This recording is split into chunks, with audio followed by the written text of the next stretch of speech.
சிறந்த மனிதாமிக்க திரைப்பட நடிகர் ரஜினிகாந்த் அவர்கள் அனைவரும் உரிய மரியாதை தரக்கூடியவர். அழைத்திருக்கிறதால்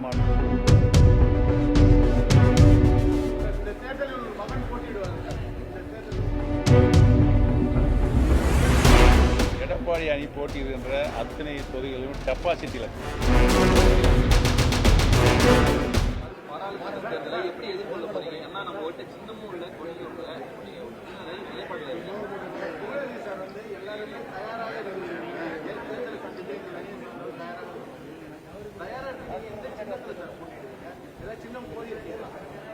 உறுதியாக நாங்கள் இரட்டை இலை சின்னத்துக்கு தான் போட்டியிடுவோம்.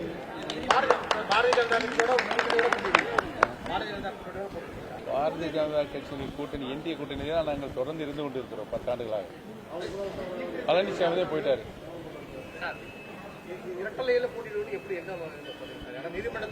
பொறுத்திருந்து பாருங்க. எல்லா தீர்ப்புகளும் முதலிலிருந்து இன்று வரை எடப்பாடி பழனிசாமிக்கு எல்லா தீர்ப்புகளும் தற்காலிக தீர்ப்புகளால் தான் வழங்கப்பட்டிருக்கிறது. கடைசியாக உச்சநீதிமன்றத்தில் இந்த வழக்கை சிவில் சூட்டில் போய் கவனிச்சுக்கணும்னு சொல்லிட்டாங்க. ஆக இதற்கு முன்னால் வழங்கப்பட்ட எந்த தீர்ப்புமே பைண்டிங் ஆகாது. சிவில் சூட்டில் வழங்கப்படுகின்ற தீர்ப்பு தான் இறுதியான என்று உச்சநீதிமன்றம் சொல்லியிருக்கிறது. ஏன்னா எந்த நிலையிலும் இபிஎஸ்ஐ யாரும் நம்ப தயாராக இல்லை என்ற சூழ்நிலை இன்றைக்கு அரசியலில் ஏற்பட்டிருக்கிறது. ஏன்னா அவர் யாரெல்லாம் அவருக்கு நல்லது செஞ்சார்களோ அவர்களுக்கு நன்றி இல்லாமல் அவர் நடந்து கொண்ட காரணத்தினால் கட்சிகள் அவரை நாடி செல்வது தவிர்க்கப்பட்டு வருகிறது.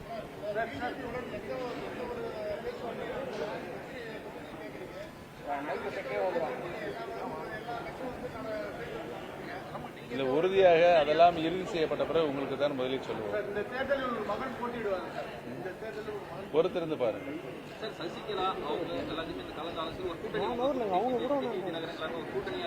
இல்லை, அம்மா மக்கள் முன்னேற்ற கழகத்தினுடைய பொதுச் செயலாளர் டிடி தினகரன் அவரும் நாங்களும் இணைந்து பணியாற்றுகிறோம்.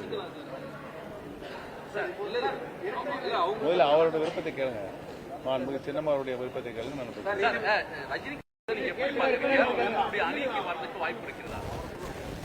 பொதுவாகவே சிறந்த மனிதாமிக்க திரைப்பட நடிகர் ரஜினிகாந்த் அவர்கள் அனைவரும் உரிய மரியாதை தரக்கூடியவர்.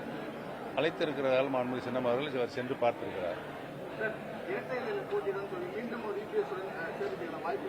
இல்லை, தொடர்ச்சியாக அதிமுக நிர்வாகிகளே அண்ணாமலை தொடர்ச்சியாகவே விமர்சனம் செய்து வர்றாரு. இதை நீங்க எப்படி பாக்குறீங்க?